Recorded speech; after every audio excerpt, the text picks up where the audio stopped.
Hello everyone. Welcome to the second session on control systems. So this is the second time I'm taking the tutorial for the session.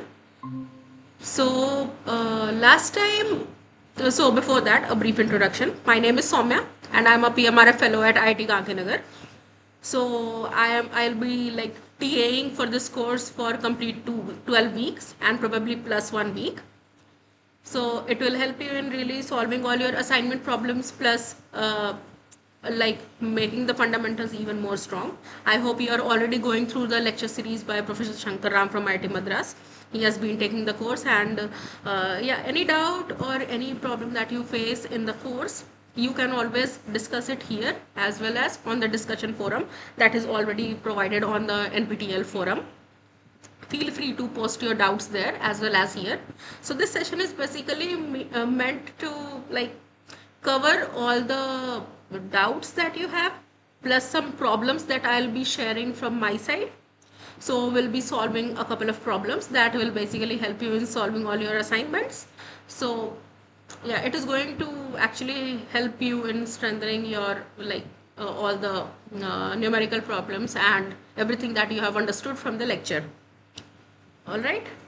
So, since it is week 2, I don't know how many of you were present in the last lecture as well, uh, because everything is dynamic. But still, uh, because we are already in the second week, and last time we had a few questions on the basics of control system. It was on feedback control, right? And mathematical preliminaries type of questions.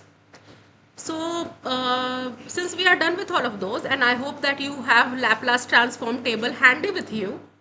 So, if not, I request you to kindly Google this thing, Laplace transform, so that you have a table with you. Because today when we are going to deal with transfer functions and then Bibo stability, back and forth we are going to refer to that Laplace transform table. Okay. So please keep it handy. I haven't attached in the slide right now, but you can always access it. You can just Google it, Laplace transform table, and probably you'll get it in one go in the images. So keep it handy with you, and I'll suggest you that you should read few of them, and then like you should know what all things are really important, and you should be able to always use it. Okay, then let's proceed with the today's class. And today we are going to start with transfer functions. Then we'll move to Bibo stability. We'll have a couple of questions on all of these. And once we are done with this, today we don't have any MATLAB problems. So we'll have all of them in the next session. So yeah, for those students who were not present in the last class, we are also going to do MATLAB problems. Whatever relevant problem can be brought out from the questions or tutorial that I'm taking will be converted to the MATLAB problem as well, and you get to know what happens in MATLAB. If you're familiar, that's well and good. If you're not, then also you get to learn a lot of things from here, that how do you solve the control problems in MATLAB. If you know MATLAB, syntax changes in Python. So if you're familiar with Python, you can try there as well. It's not a problem, but MATLAB has a particular toolbox that helps you in doing it. So we'll basically move to that also. Okay, so let's move on with the today's lecture. So yeah. So, the first thing that was covered in the lecture, please make sure that before attending all of these tutorial sessions that are being conducted by the TAs, so you might be aware that there are 3 TAs, right, for this course. So, we are taking on different days. My schedule is always on Monday 6 to 8 p.m. So, I'll be taking it today itself.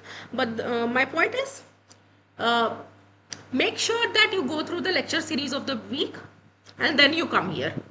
Obviously, if you come without it, these problems will actually help you in strengthening your concepts. That's okay, but it's better to always go through the lecture, then attempt the assignment, then come here as well. So all of these go hand in hand, and the process will be really smooth. Okay, so please stick to this and adjust all of these in your time schedule. Okay, let's move to transfer function. So in the last class also, we were discussing a lot of things in which we said that there is something called S domain. It is a frequency domain analysis. So one is time domain, one is frequency domain. When we move to frequency domain, we can change all the differential equations into uh, these algebraic equations. So obviously, integration and differentiation is not as easy as addition and multiplication, right?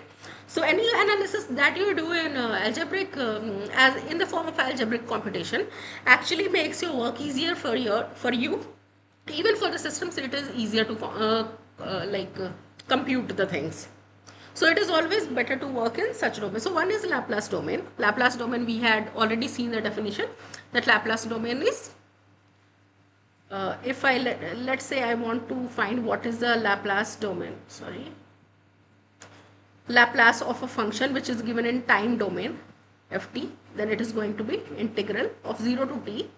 If it is this unilateral Laplace transform, then it is going to be 0 to t ft e to the power minus st dt.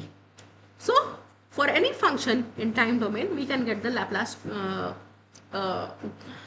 domain equivalent in frequency domain. And you can see from here, as the it is being integrated with respect to time, so t is eventually going to be eliminated because you will be replacing it with 0 to t and everything will remain as s.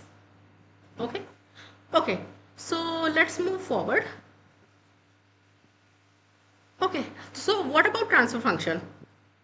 What is transfer function? So we know very well that it is something that is being calculated in frequency domain and it is not in time domain. So definitely, if we are given an differential equation in time domain, we want to move to frequency domain. And how do we do that? We do it by going to by taking the Laplace transform. Please, again I am repeating, please have the Laplace table handy with you. It will be helpful. It requires just a Google search. Please keep it with you. Okay. So you might have gone through the lecture also, and there also you might know what is a transfer function. So what is so it is basically a mathematical representation, right? It describes the relationship between systems input and output, okay, in frequency domain. So if I say Laplace function of a system, it is going to be let's say I talk about some output in S domain upon input in S domain. So this is the basic definition of transfer function. Okay, so it essentially shows how a system transforms an input signal into an output signal. So it can be considering some amplification or some phase shift or whatever. So basically we are going to deal with LTI system as we had discussed, linear time invariant systems. So given this example, which was already in the lecture, so let's say you have a differential equation which is y double dot t plus 5y dot t plus 6yt is equal to ut, right? This is a differential equation. Second order differential equation, right? Now what you're supposed to do, convert it into Laplace domain. So what is the problem I'm telling you? From this equation, we want to find out what is yt. Okay, and if you want to find out what is yt, you see the equation is not so easy to solve. Going into Laplace domain would really help. So let's convert y double dot t. When we convert it, we get s square ys minus sy 0 minus y dot 0. So this is the Laplace transform for y double dot t. I'll tell you how I remember. Y double dot t hai, that means second order differential equation hai, right? If it is a second order differential equation, it is going to be s square. Okay?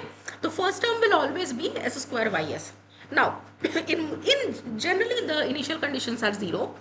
In case it is not 0, you're just going to have minus sy0 minus y dot 0. So this gives you the expansion of the first term. When you move to second term, which is 5y dot t, it is just going to be 5 sys minus y0 and the last term is 6ys is equal to us.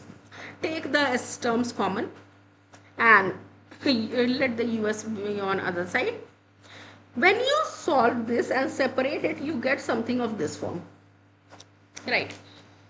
where you can see that the first term is only driven by the initial conditions, right? The first term is only driven by the initial conditions, which consists of y0, y0 and y dot 0. The second term is driven by the input which is being given to the system, right? So if the first system is only by initial conditions, and so let's say if input was never present, if this were completely zero, then you would have just got this, right? If you would have just got this, it is called free response, which is just dependent on the initial conditions. And the second term is forced response because it comes because of the input. Okay. Now, so this is the free response of the system. This is the forced response of the system. If the initial conditions were zero, you would have got this. And from here, the most important thing that we'll be doing throughout the course is finding what are the poles and what are the zeros of the system. This is really important. Okay. So let's say you have this transfer function ys upon us is given by this 1 upon s square plus 5s plus 6, right? How do we define poles and zeros? So what we do is the numerator of the transfer function equal to 0 give me the poles of the zeros of the system, and from the denominator we get the poles of the system. So if you define this s square plus 5s plus 6, so the denominator term equal to 0 is called the characteristic equation of the system. Okay, this is called the characteristic equation, and whatever roots are there for characteristic equation are poles, and for zeros it is from the numerator. Alright, so let's say not in this example. In this example, in the numerator we do not have some equation over here, it is just 1 right now. But let's say you had s plus 5, something of that sort. If you had some equation over here and it was equal to 0, you would have got the zeros of the system. Similarly, from the denominator you get the poles of the system. Alright, now this is the unit step response. I'm not going to much detail, assuming that you have gone already through the course or the lecture for this week, but it is really simple, right?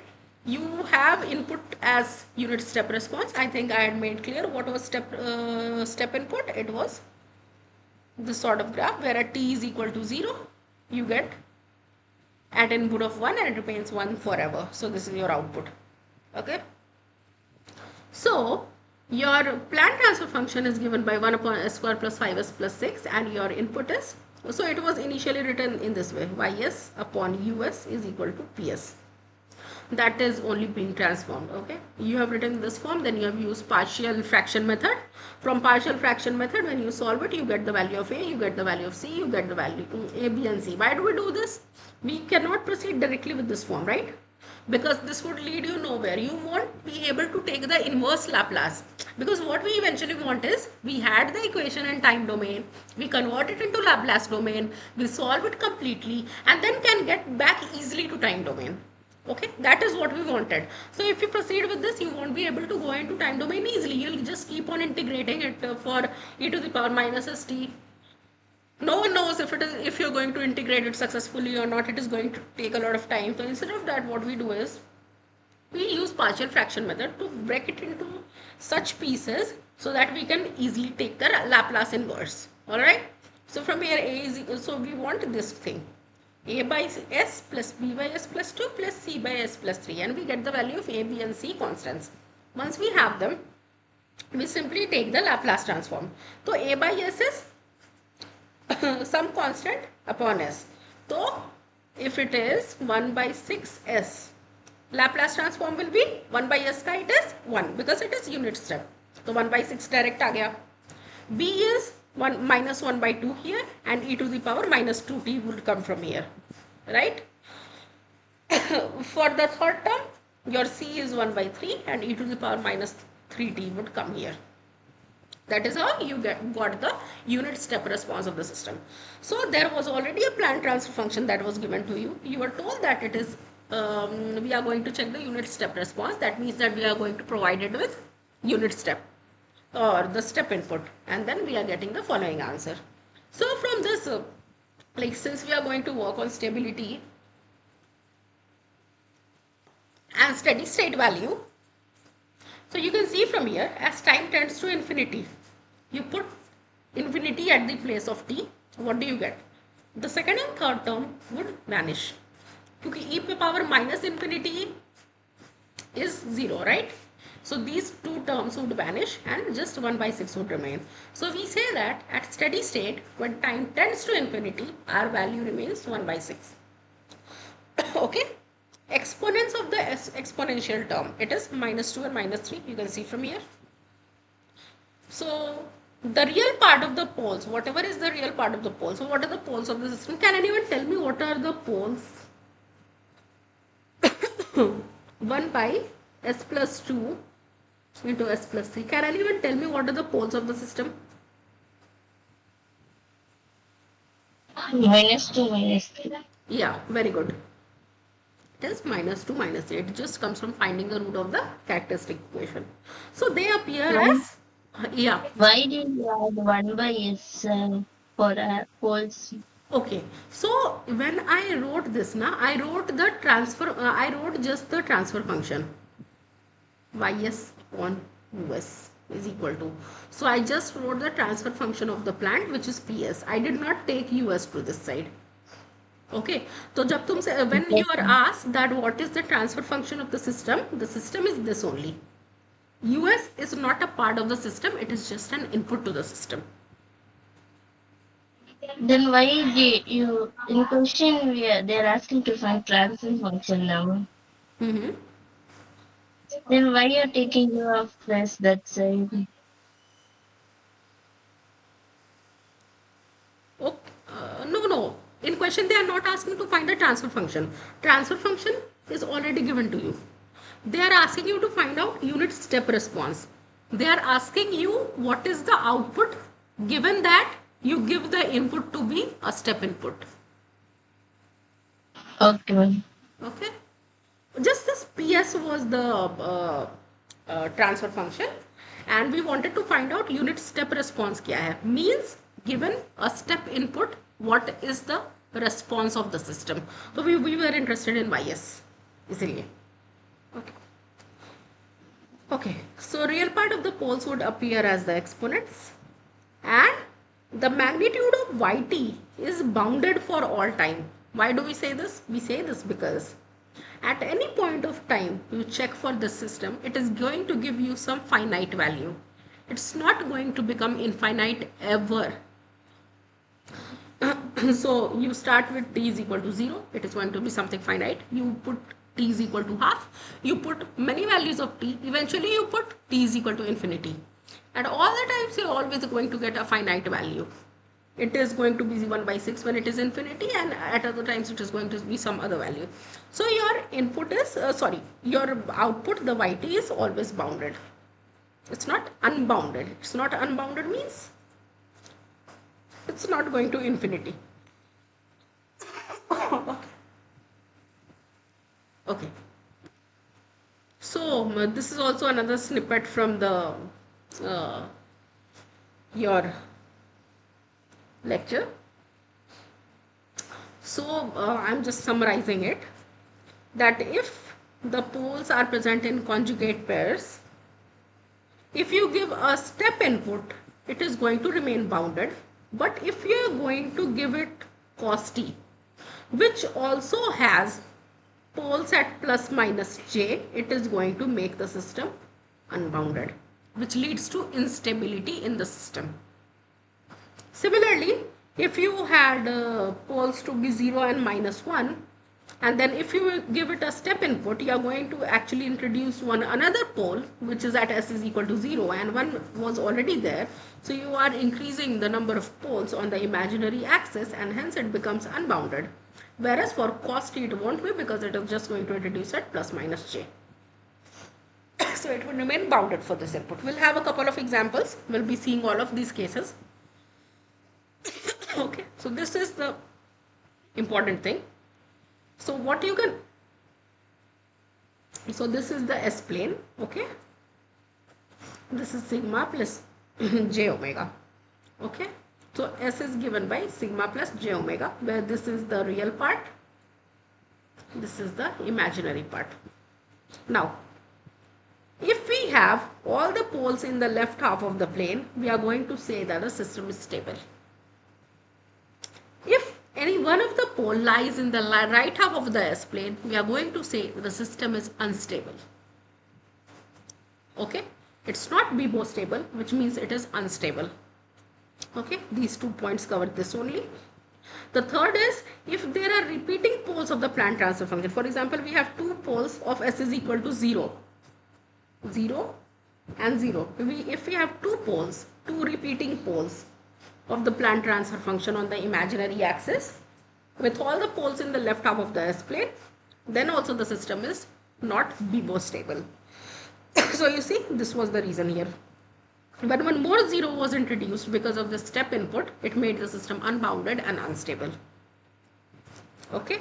And the fourth one is if there are non-repeating poles of the Planck transfer function on the j omega axis. For example, if it is plus j, if it is minus j, it takes the system to the case of marginal stability.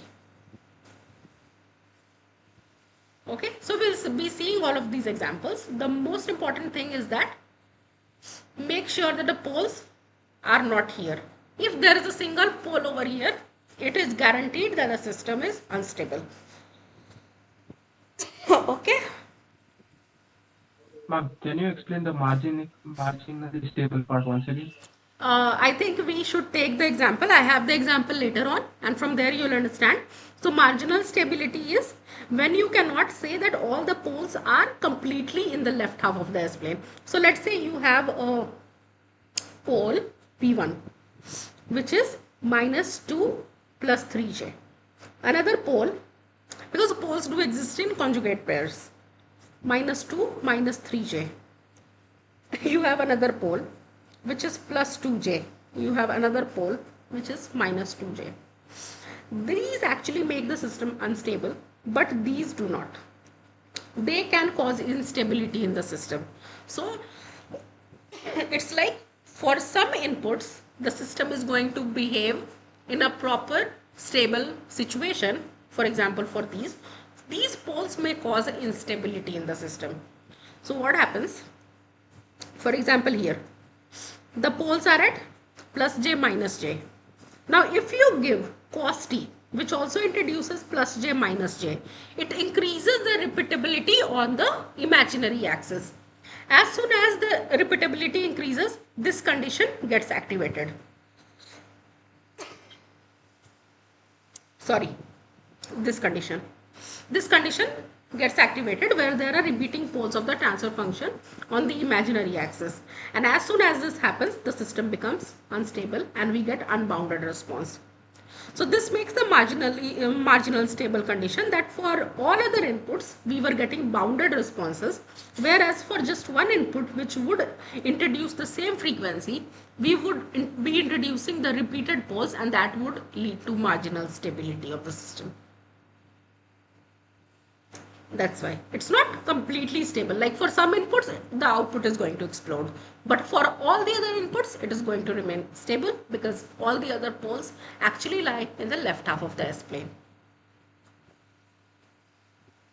Okay. We'll have the questions. We'll be taking them there as well. Okay. So let's get started with the questions. So the response of a system to non-zero initial conditions is called what? Forced response, transient response, free response, steady state response.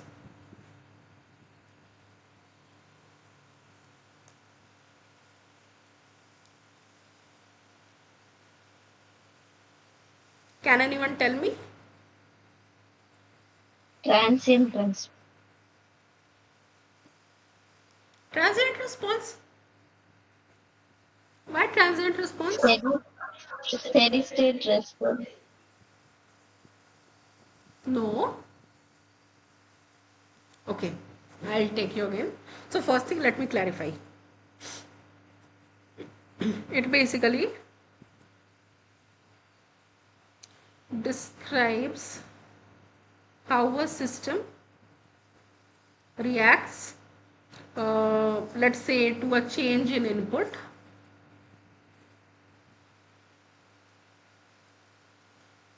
before settling to steady state. Okay, so this is, and steady state responses as t tends to infinity, what is the value of yt?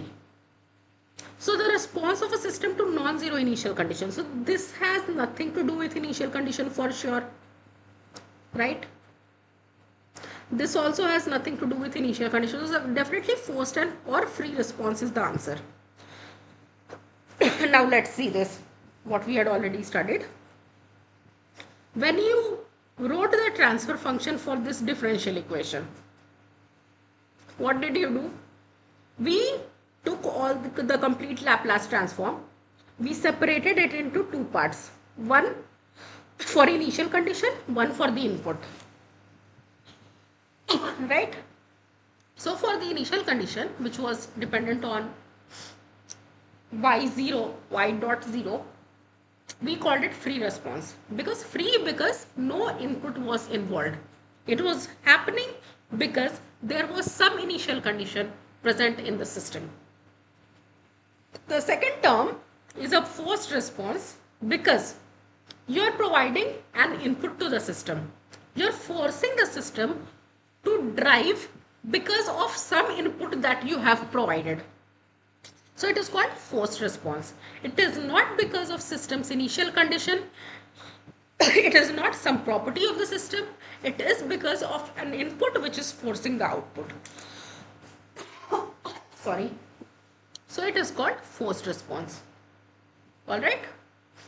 So in our question, we have been asked the response of a system to non-zero initial condition. Means what is the response of the system which depends on initial conditions. It is the free response, right?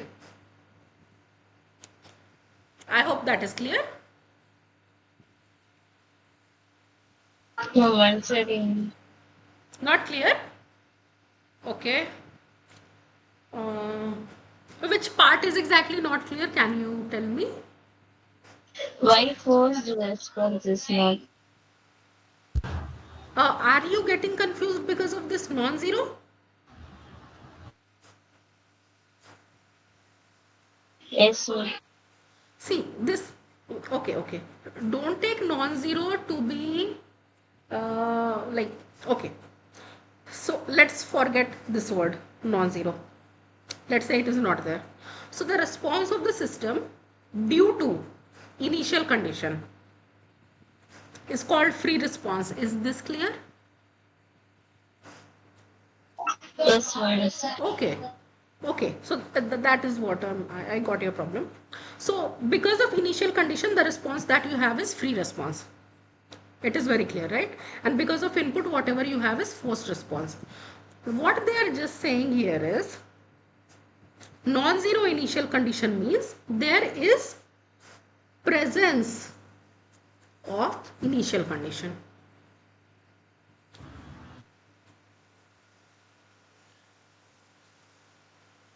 Means it's not an initial condition is 0, there is some initial condition. I have y0 is equal to 5, I have y dot 0 is equal to 6. So I have these values. So what would be the response of the system due to some initial conditions that is present? It is going to be free response, right? Forced response is because of the input that is being provided, but free response is due to the presence of the initial condition. So your non-zero just means that initial condition 0 nahi hai. It is some finite value, and what would be the effect called? That's why we have free response. Is that clear? Yes, sir. Okay. Yes, madam. Okay.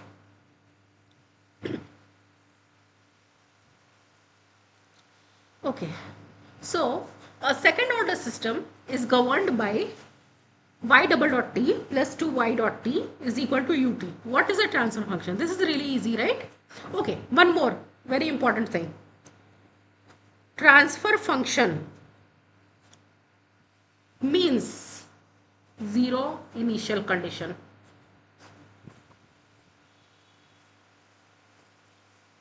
So anywhere, if you are asked find the transfer function of a system. Okay, and let's say you are given some differential equation y dot t plus plus plus something is equal to ut. You don't have to consider y0 term, it is always 0 by default. Y double dot 0 is also 0 by default. So what I'm saying is ys, I'll change the color of the pen. Okay, this ys upon us just gives you the transfer function, and this completely goes to 0, any initial condition. So anytime you are asked what is the transfer function, you are supposed to ignore all of these terms. It is just going to be S domain में conversion with 0 initial conditions. Okay, now okay, so let's solve this. What a second order system is given by this differential equation. What is the transfer function? So what would be the Laplace transform of y double dot t? A square y of S s square. minus s y of 0 minus y dash of 0. Right, that is correct, and we will be taking all the initial conditions to be 0. So we'll be writing just s square ys. Okay, for 2y dot t it would be 2s ys is equal to us. From here what you can do is ys upon us is equal to 1 upon s square plus 2s, which is 1 upon s plus 2. So your correct option is C. Any confusion here? Clear, ma'am. Okay. Okay, then let's move to the third question.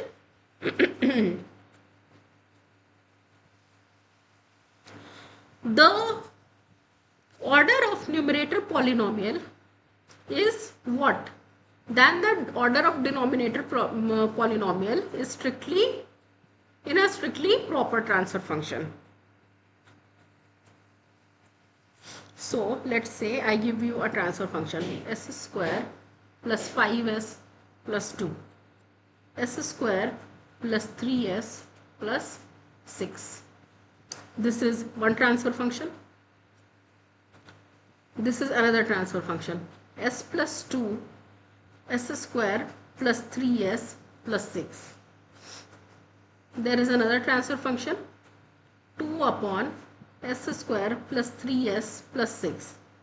There is another transfer function, s cube plus 2s square plus 3s plus 5 upon s square plus 3s plus 6. There is another transfer function which is s to the power 4 plus 1 upon s square plus 3s plus 6. Okay, can you guys tell me which of them is proper and which of them is not proper transfer function? First one is proper. First one is proper.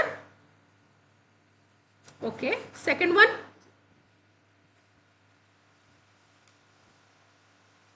Proper. Okay. Third?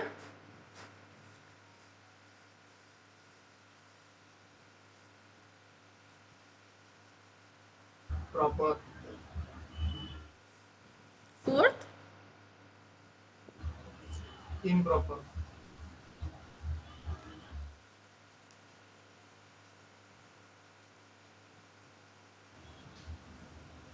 Improper. Right.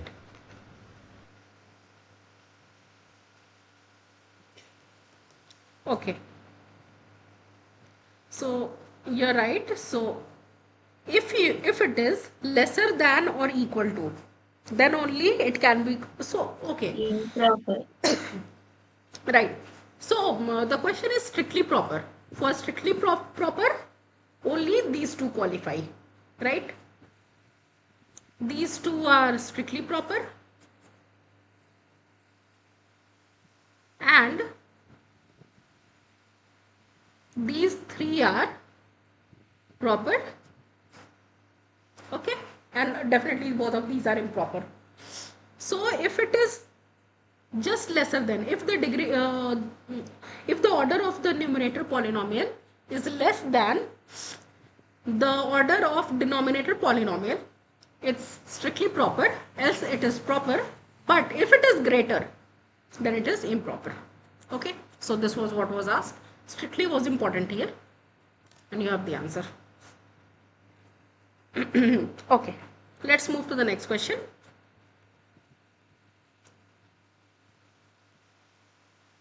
The poles of the transfer function of the system whose governing equation is given by this are what? Okay, so let's take the transfer function. So for y double dot t, it would be s square ys plus 2s ys plus, sorry, minus 3ys, right? On the right side also, there is no, it is not said what kind of input it is. So we'll directly take ut to us form. So it would be s square us plus 5s us plus 4us. Now from here, if you write ys upon us, it would be s square plus 5s plus 4 upon s square plus 2s minus 3. Now from here, can you tell me what are the poles of the system? Ma'am, is it -3 and +1? Minus 3 and plus 1, right? The correct answer. So for finding the poles, you just have to make characteristic equation equal to 0, which means s square plus 2s minus 3 is equal to 0. From here you'll get s is equal to plus 1 and minus 3. So this is your poles of the system. If I ask what are the zeros of the system, what it would be?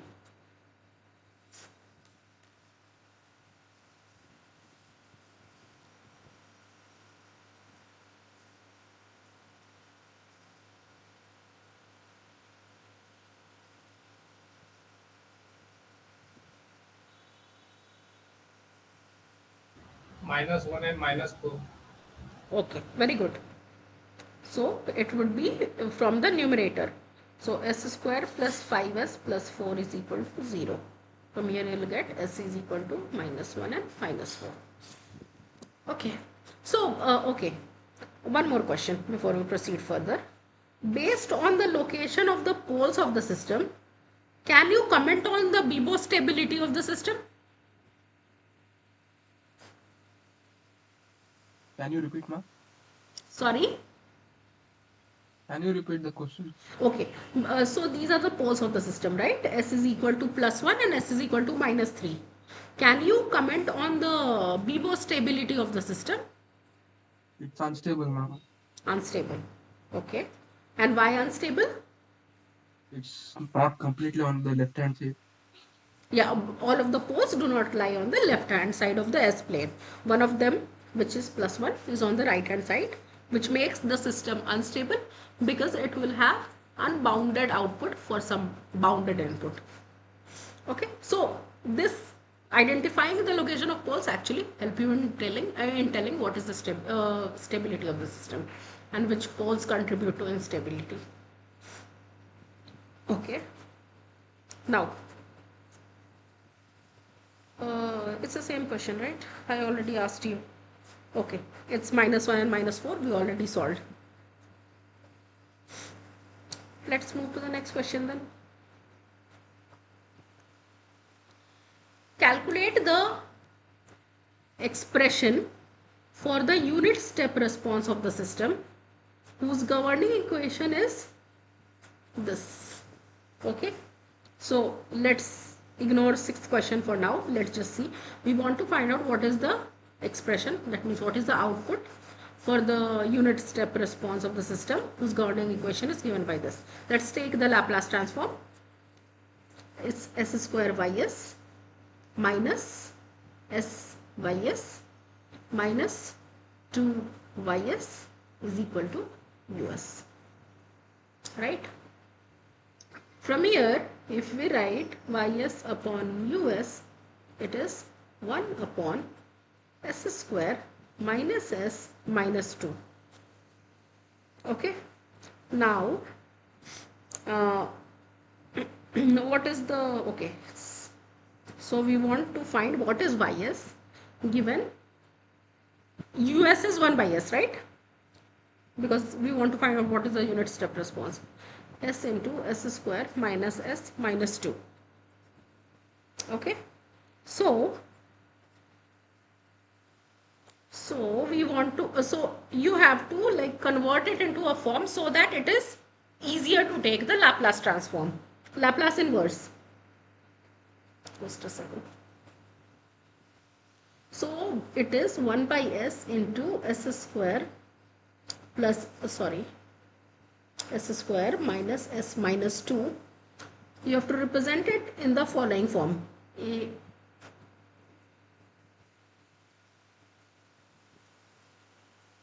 Is this correct?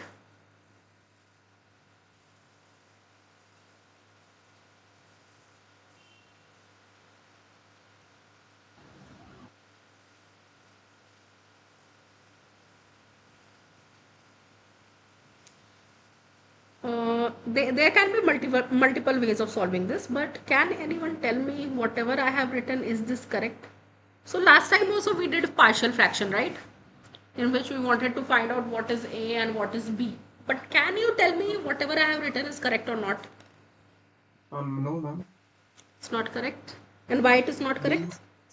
BS plus C. Yeah, correct. So if you are going to like go for partial fraction, then, and if there is a quadratic term which cannot be broken into fractions, it would be bs plus c. But another point is we could have broken it. It's not like nahi break kar sakte hai. You will be able to break it into, and you'll be getting the real roots, so you can break it always. So let's do this. 1 upon s into s plus 1 into s minus 2 is equal to a by s plus b by s plus 1 plus c by s minus 2. Okay. From here, can you tell me what are the values of a, b and c? What are they? I hope everyone knows how to solve. Last time also we had done this question. So it is just going to be like multiplying all of the terms with a, b and c, and then substituting the values. S is equal to 0, s is equal to minus 1, s is equal to plus 2. You'll be able to find out what is the value of a, b and c. A is minus 1 by 2. A is minus 1 by 2. Okay.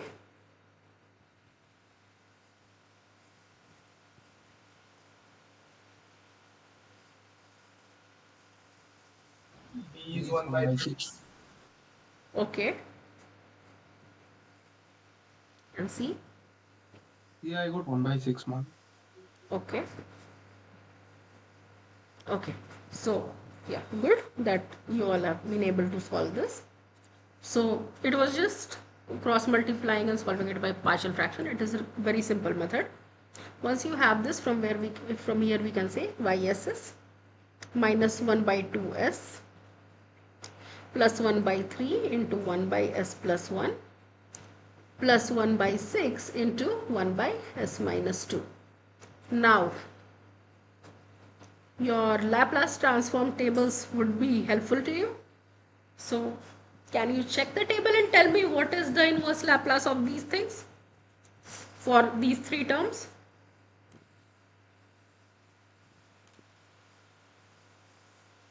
Can I say the whole answer, ma'am? Sorry? The whole answer is like this: minus 1 by 2 Okay. plus e power minus t by 3 Okay. plus So e 1 power by 2t by 6. Very good. So how it is coming? I hope it is clear to everyone. Yes, ma'am. Okay. Shamita, is it clear to you?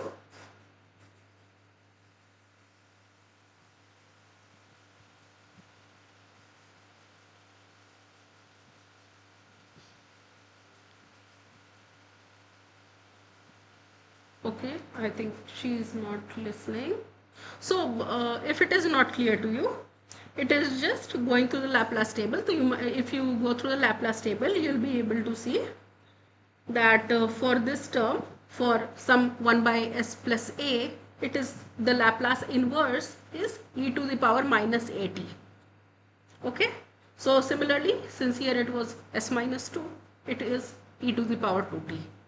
So this is very, very basic. For first order, you are always going to get e to the power something term into t term always. Okay. So yeah, this is the correct response of the system. So our first question was the steady state value of the output as time tends to infinity is what? As time tends to infinity, this term will become 0. This term will become infinite. So as time tends to infinity, our output is infinite. Okay. Let's Can you move. explain that once again? Sorry. Can you explain that once again? Okay. So the question here is the steady state value of the output. What is the definition of this? That as time tends to infinity, what is the value of output? Okay. So I'll write this again because I'll have to copy this as well. E to the power 2t. So put the value of t to be infinity. So what happens? As you put infinity over here, e to the power minus infinity, this becomes 0, right? As you put e to the power 2 into infinity, this term becomes infinity. And this remains 1 by 2. So when you add all of these, you get infinity. That is the whole point here. That as time tends to infinity, what is the steady state value? It is infinity.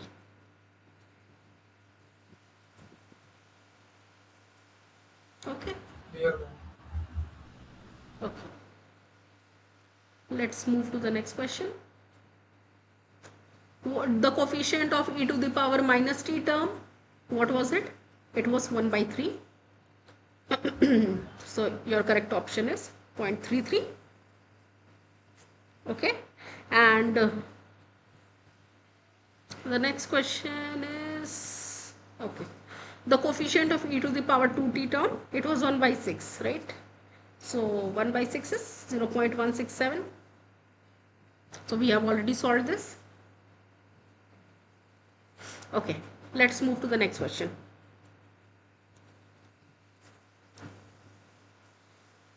The steady state value, have I missed something? I have missed writing a question over here. That's why. Just wait a minute, I'll write down the question.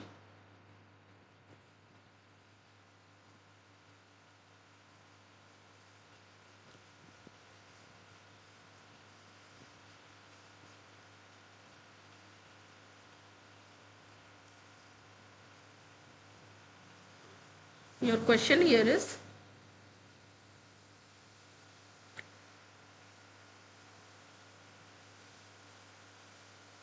unit step response of the system, and your system is given by y double dot t plus 2yt is equal to ut.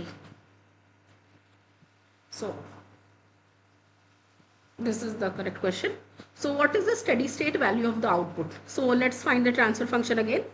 It's going to be s square ys plus 2ys is equal to us. So ys upon us is equal to 1 upon s square plus 2. Okay. So since we want to find out what is this unit step response, us is going to be 1 by s. Ys is equal to 1 upon s into s square plus 2. Okay, now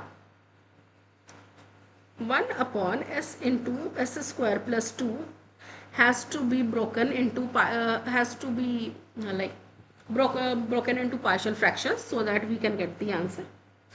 B upon s square plus 2. Again, since it is a quadratic term, it is going to be bs plus c. Okay. From here, can you tell me what is the value of A and what is the value of B and C?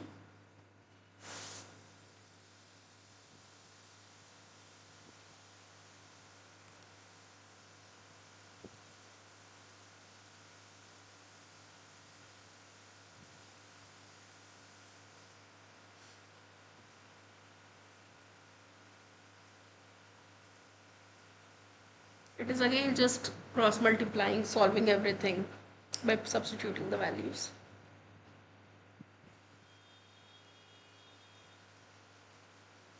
E will be 1 by 2. A will be 1 by 2, you say? Okay. B and C?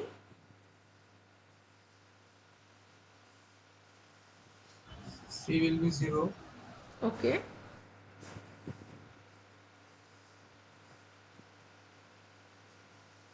B will be minus 1 by 2. Okay, very good. Okay, so from here we can say ys is equal to 1 by 2 upon s plus minus, or rather I will directly write minus 1 by 2 1 upon s square plus 2, right? Now this is very clear कि इसका inverse Laplace लिया तो it is going to be 1 by 2. What about this term? What about this term? Sin root 2 t. Right, right, very good. So, if you are new to Laplace transform, you have to see what does it look closest to. If it would have some s term in the numerator, it would have been a Laplace transform of cosine term. Since there is no s in the numerator, it is related to sine term. Okay, और quadratic आ रहा है, so it is going to have some frequency definitely. So, how do we write this? We are going to like 1 by 2 को 1 by 2 छोड़ते हैं. Let's make it root 2 का square. No. 1 minute. I'll have one root 2 present over here, and then it would be root 2 upon s square plus root 2 का square. So, can one of you please check it is root 2 का square or it is just root 2? Just root 2, ma'am. Okay. So it's basically omega upon s square plus omega square. So your answer is, so since we are writing this, I would keep it to be ys only. Yt would be 1 by 2 minus 1 by 2 into 1 by root 2 into sine of root 2 t. This is your complete answer to the response of the system. Now, the question that we were being asked is the steady state value of the output as time tends to infinity is what? Is it unbounded? Is it unbounded and constant? It is unbounded and oscillatory, or zero? So first thing is, since sine term is present over here, it is definitely oscillatory. Okay. The second thing is we want to choose if it is bounded or unbounded. So let's see if it is bounded or not. So as sine value always lies in between minus 1 and 1. So this term is bounded and 1 by 2 is already bounded. So our answer is bounded and oscillatory. Okay, I hope it is clear.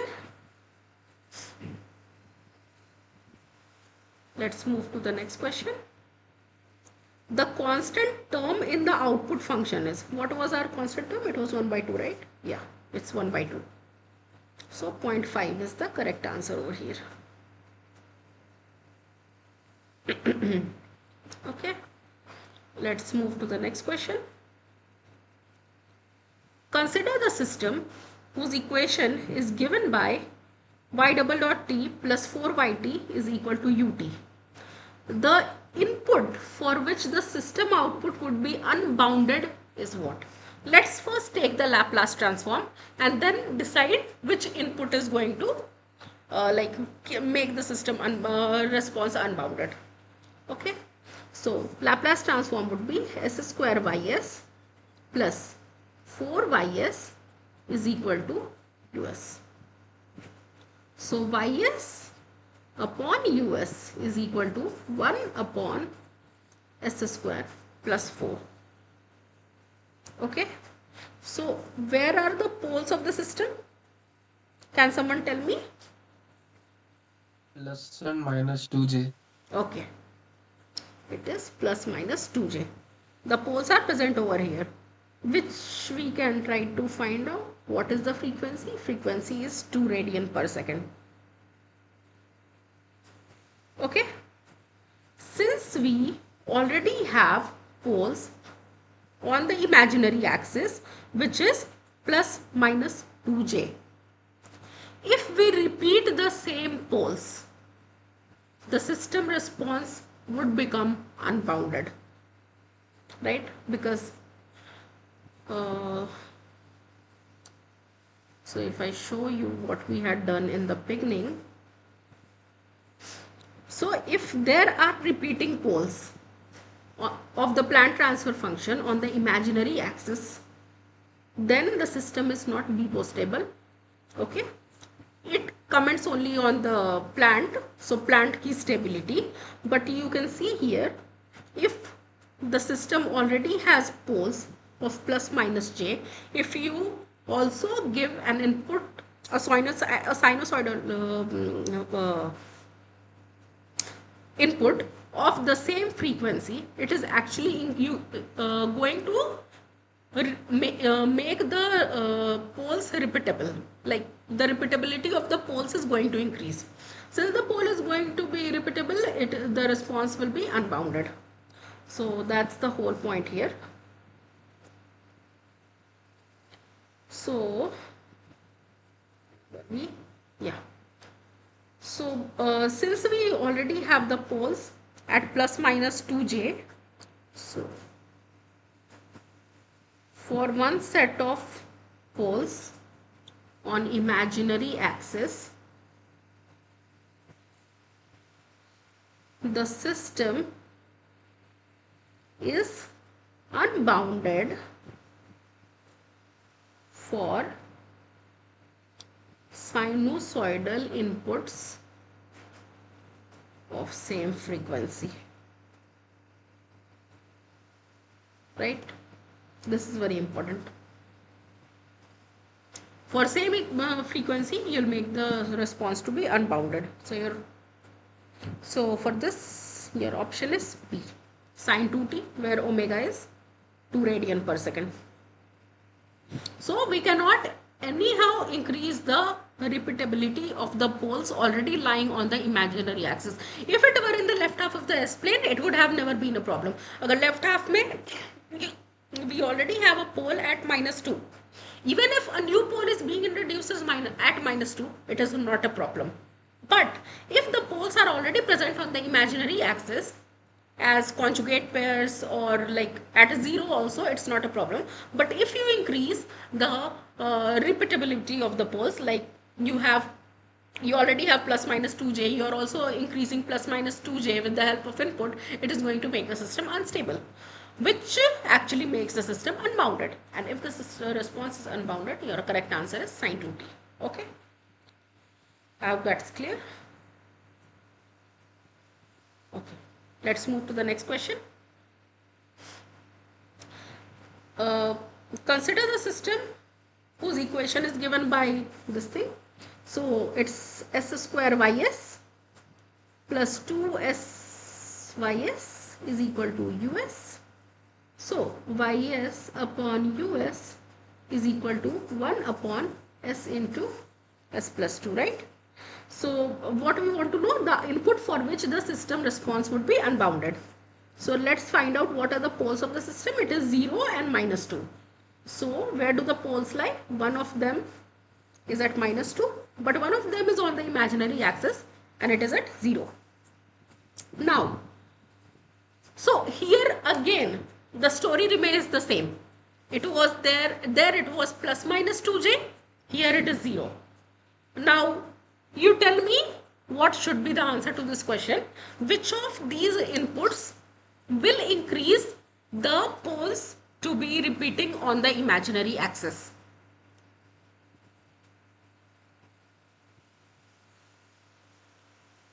Must be a sinusoidal wave. Sinusoidal. See, if इससे कौन सा पोल introduce होगा?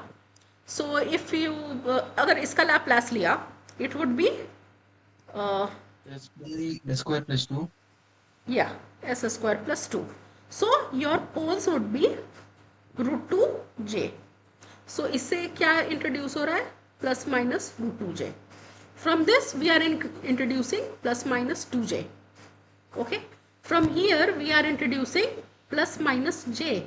What about this? What is this introducing?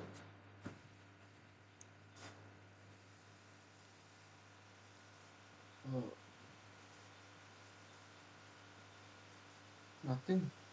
I did not get you. Like 1 by S. Yes. So since input is 1 by s, because it is unit step, it is introducing a pole at 0. So there was already a pole present at s is equal to 0. We are getting another pole on top of it, which is also 0. Since you are increasing the number of poles, the same pole you are increasing in number, what happens? The system response becomes unbounded. Because now you have repeating poles on the imaginary axis. Alright. So this input leads to the system being unbounded.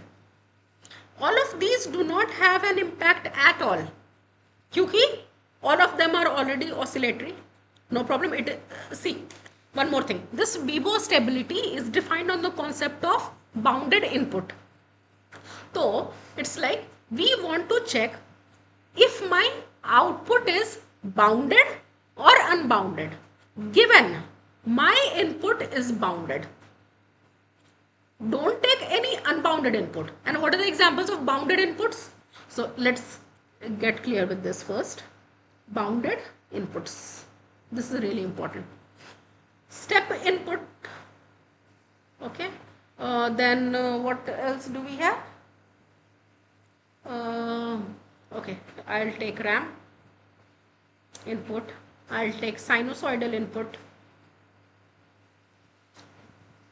I'll take okay, let's talk about these three. Which of them is bounded input? Which of them is unbounded input? Like Bibo stability is only defined for bounded inputs. अगर तुम unbounded input के लिए check करोगे तो there is no sense of Bibo stability. If you check if your response, whether your response is bounded or unbounded for some unbounded input, it is not Bibo stability. So you just have to check Bibo matlab bounded input, bounded output. If for bounded input, are you getting bounded output?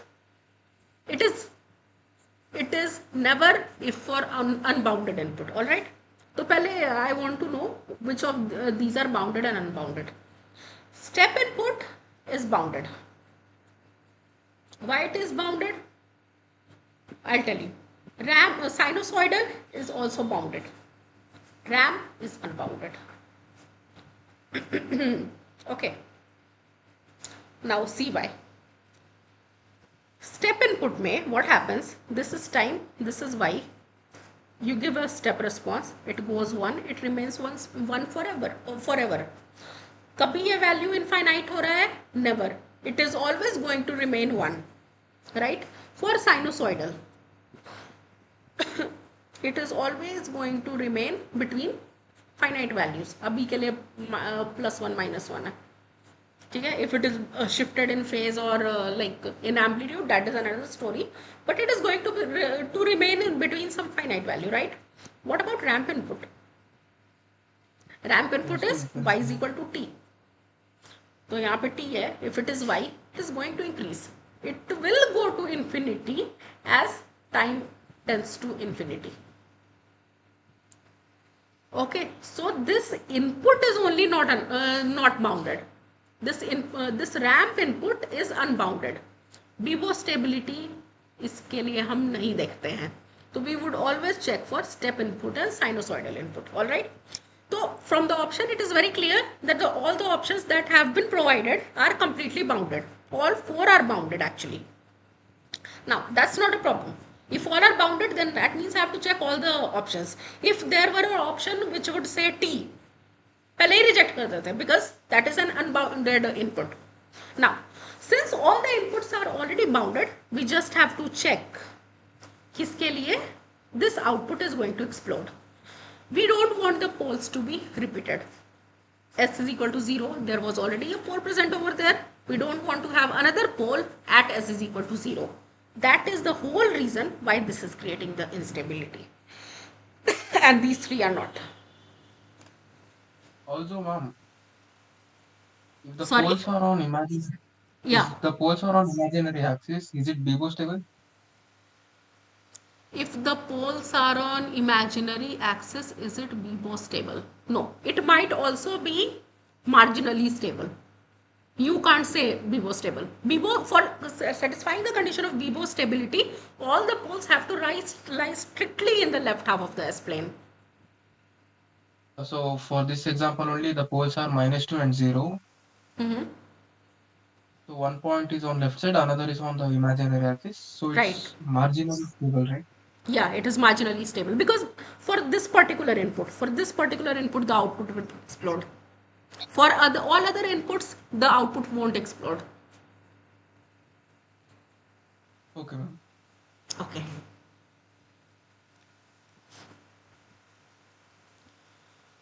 Let's move to the next question. Consider a system whose governing equation is given by this is a 4th order system. The system output would be unbounded for. Let's take the Laplace transform. S to the power 4 ys plus 4s square ys plus 4 ys is equal to us. So ys upon us is 1 upon s to the power 4 plus 4s square plus 4. Okay. Now, if you convert it into perfect square, it would be s square plus 2 ka square, right? From here, what are the poles of the system?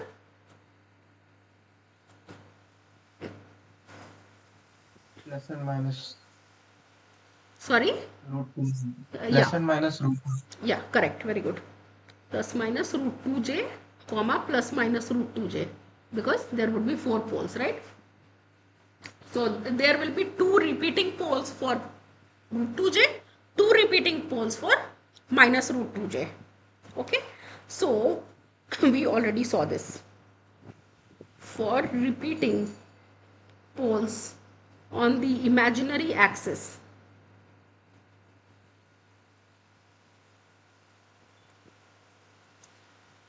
the system would remain unstable for any bounded input, right? So my point is, in the previous question, what was happening? There was a pole at s is equal to 0 And if you were giving a step input, you were introducing another pole at s is equal to 0, which was making the response unbounded, right? But what is happening in this case, there is already in the plant transfer function itself, there are already repeating poles. So it does not matter what input you give. You give any sinusoidal input, you give any step input, you give any kind of input, it does not matter, because the system itself is showing instability because of the placement of the poles, right? Its poles already are repeating, which is already causing the instability in the system. So it does not matter what input are you giving. So for any bounded input, any input that you're going to give, you're always going to get an unbounded output, and the system is unstable.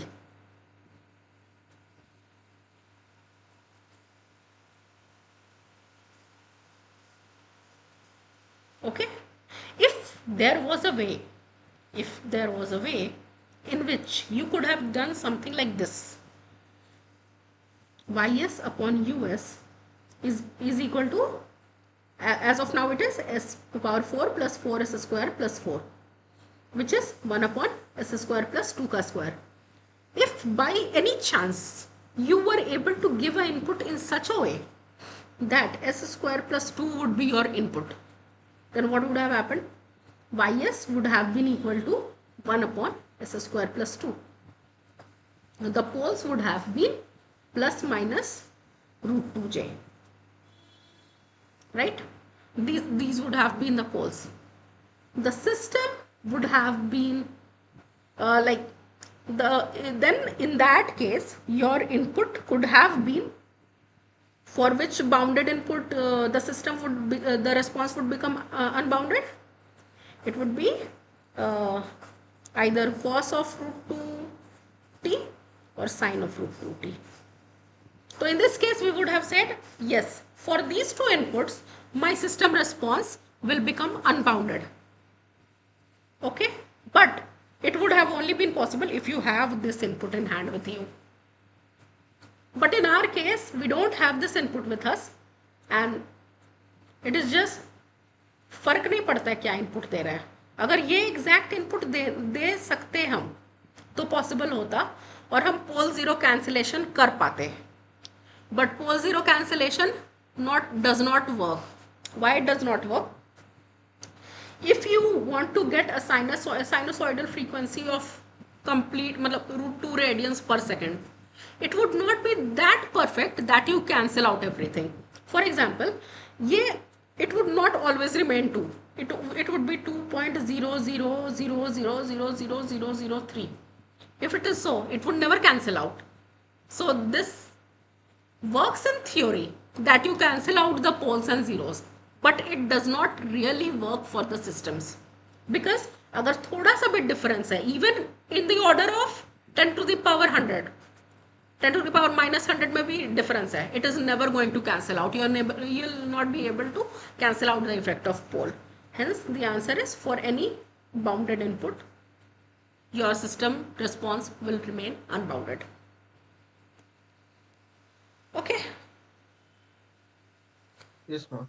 Okay, let's move to the next question. Consider the system whose governing equation is given by the second order differential equation. The system output would remain unbounded for what? S square ys minus sys minus 2ys is equal to us. Ys upon us is equal to 1 upon s square minus s minus 2. Right? It can be written as s plus 1, s minus 2. Right?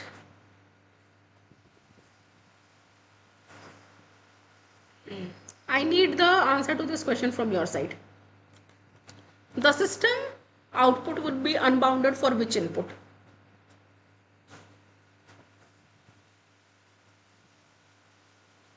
Find, the way is again the same. Find out where are the poles of the system, and based on these poles identify which of them would lead to an unbounded output.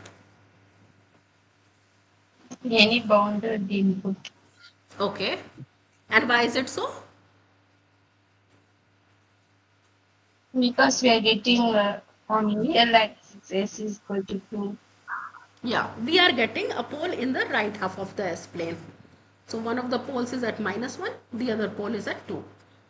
Once we have a pole in the right half of the S plane, it does not matter what input you provide. Does not matter. The system is stable.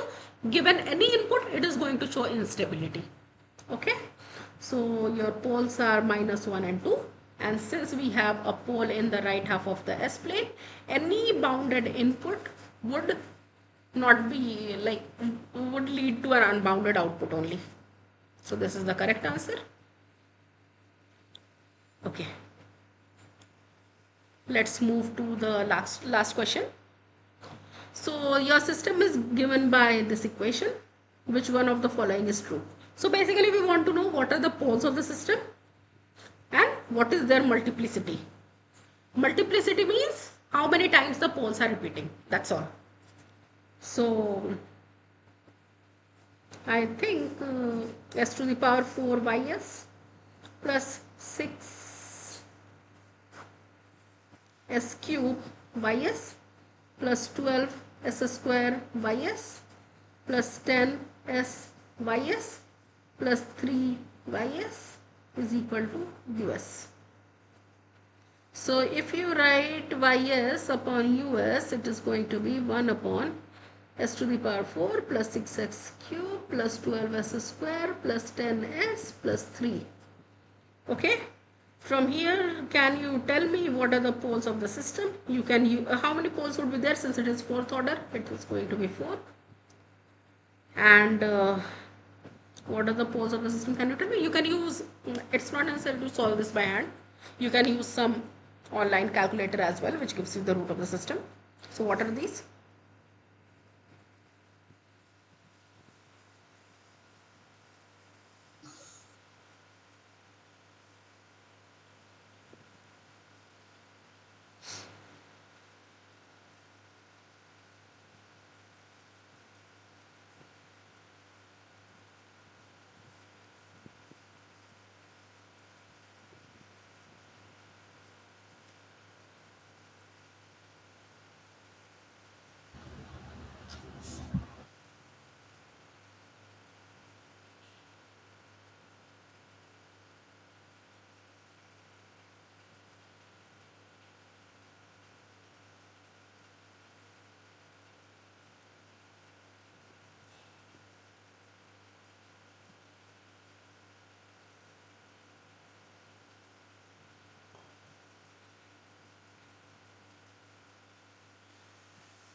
Has anyone got the answer to the question?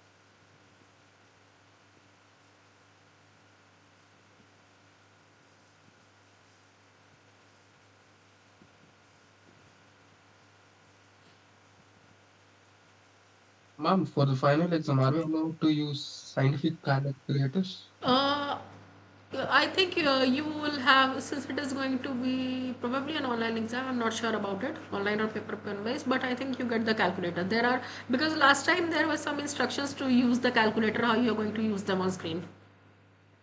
Okay. Sorry? Yeah, I was just confirming that. Okay. Okay, any answer to the question?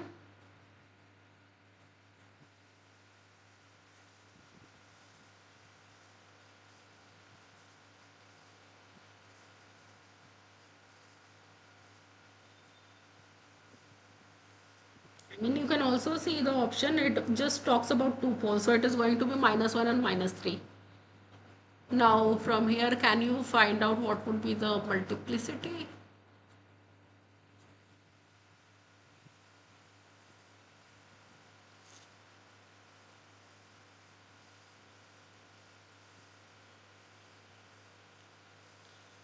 Since you have the last term to be 3, so combination of these four terms will have, one of them will have s minus 3 for sure, one of them will have s minus 1 for sure, right? S minus, sorry, s plus 1 and s plus 3, right? Since at the end we just have 3, for sure it is going to be 1 here, it is going to be 1 here, then only you're going to get 3 at last, right? That is Yeah, the that only was way. Yes. So it is s plus 1, s plus 1. So -1, -1, -1 and 3. So your correct option is B. The multiplicity of the -1 pole and -3 pole is 3 and 1 respectively. Okay. Okay, that's all for the today's lecture. Uh, we solved all these questions. I think uh, next week you have effect of zeros and you are going to study closed loop system, first order systems. Okay. So all of these are part of your next week's uh, lectures. So please read them carefully. We'll have a couple of questions on closed loop system. So as of now, we have just seen plant transfer function and how do we like find the response given some input to the transfer function. But in the next week, it would be a closed loop system with some feedback. So if feedback comes into picture, how do you define the transfer function of the complete closed loop system with the feedback, not just a plant, not just an open loop where you have a plant, you have some input, you have some output, not that way. It should have a feedback mechanism as well. And how do you define the this the transfer function of the system, and what are the effect of zeros. So for example, one of them we saw today was pole zero cancellation. So how the presence of zeros actually nullify or like strengthen the effect of poles, all of those you'll have there. Then we'll also go for first order systems, and probably in the after that week you'll have second order systems. So first order system, you have to study all of these, and mostly in the next lecture or next to next lecture we'll have MATLAB problems, because once we are done with this closed loop system, then we'll have a couple of problems to solve. And then when you'll go for stability analysis, it would be even like many problems you'll have, Raoult-Hurwitz criteria, Bode plots and everything. So we'll be seeing all of these. If you have any questions, then you can ask me, else we can end the class. Ma'am, how factorization is done in last question? Last question. No, so it is not factorized. I haven't factorized this because it is a fourth order polynomial definitely. So I went through the options. My way was going through the options. That is why I asked you to use calculators or anything. There are many online polynomial solvers available, and that would definitely not be there in the exam for you. But my whole point was, since all the option had -1 and -3, I just used them कि दो factor तो +1 +3 आने वाला है, and then I checked what is the last term in the denominator. It is 3, so it can be definitely अगर दो 3, if 2 3 would be present, it would be 9, right? 3 रहेंगे तो it would be 3 into 3 into 3. अगर 4 रहेंगे तो it would be 3 into like 4 times. So if it is one time, then one time only 3 can be present, and then all others were 1. Yes, ma'am. Clear, ma'am. Okay. Okay then. See you next Monday at the same time. Thank you, ma'am. Thank you. Yeah. Bye, ma'am. Bye.